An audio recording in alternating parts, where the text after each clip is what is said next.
আসসালামু আলাইকুম এভরিওয়ান, সবাইকে নতুন বছরের অনেক বেশি শুভেচ্ছা। আজকে আপনাদের সাথে ব্র্যান্ড নিউ নতুন বছরের একটা ব্লগ শেয়ার করতে যাচ্ছি। 31st নাইটে আমরা কি করলাম, এরপর দিন আমরা কোথায় গেলাম, বছরের প্রথম দিন, সব কিছু মিলেই থাকছে আজকের ব্লগ। শুরুতে দেখতে পাচ্ছেন বেশ সুন্দর একটা কেক। হ্যাঁ, সাফওয়ানের পাপা সাফওয়ানের জন্য আমার জন্য সুন্দর একটা কেক নিয়ে আসছে, সাথে করে আমার জন্য বেশ সুন্দর একটা গিফট নিয়ে আসছে। যেহেতু আমি শাড়ি পরতে অনেক বেশি পছন্দ করি, উনি আমার জন্য একটা শাড়ি নিয়ে আসছে। এরপর আমি কেকটাকে একটু দেখছিলাম, ফটো টটো তুলে নিলাম।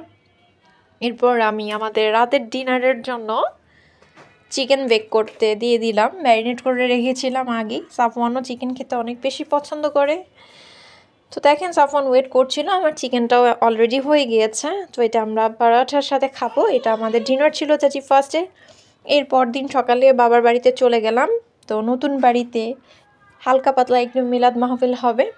তো ওটার জন্য এই বাড়িটা মূলত হচ্ছে আমার শৈশব যেখানে কেটেছে, এটা আমার দাদার বাড়ি।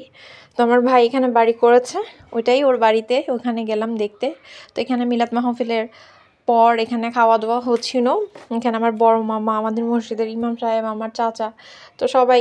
আসলে পুরো বাড়ির কাজ এখনও কমপ্লিট হয়নি, যখন কমপ্লিট হবে তখন আপনাদের সাথে শেয়ার করবো। আর আরেকটা কথা, আমি শো অফ করছি না, আমার বাবার মাশাল্লাহ আলহামদুলিল্লাহ আল্লাহর অশেষ রহমতে শুধুমাত্র একটা বাড়ি আমাদের না, নারায়ণগঞ্জ শহরে এরকম 20টা বাড়ি আমার বাবার আছে। যাই হোক, মাশাল্লাহ মাশাল্লাহ।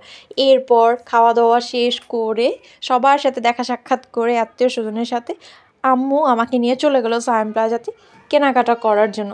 যেহেতু নতুন বাড়ি, নতুন বাড়িতে সব কিছু নতুনই লাগবে। ফার্নিচার চলে আসছে, কিছু আরও চলে আসবে। তো এই ছিল। আর ওইখানে হচ্ছে আমাদের মসজিদের ইমাম সাহেব সাফওয়ানকে কোলে নিয়ে আদর করছিল। আর সাফওয়ান এভাবে চিপকি ছিল, মনে হয় ও ভাইয়াকে অনেক বছর ধরে চিনে। তো এই তো কেনাকাটা হচ্ছে, এখানে চলছে। কেনাকাটা শেষ করে আমরা বাসায় চলে যাব। দেখেন নারায়ণগঞ্জের ঠান্ডা অবস্থা, আকাশে এত কুয়াশা ছিল।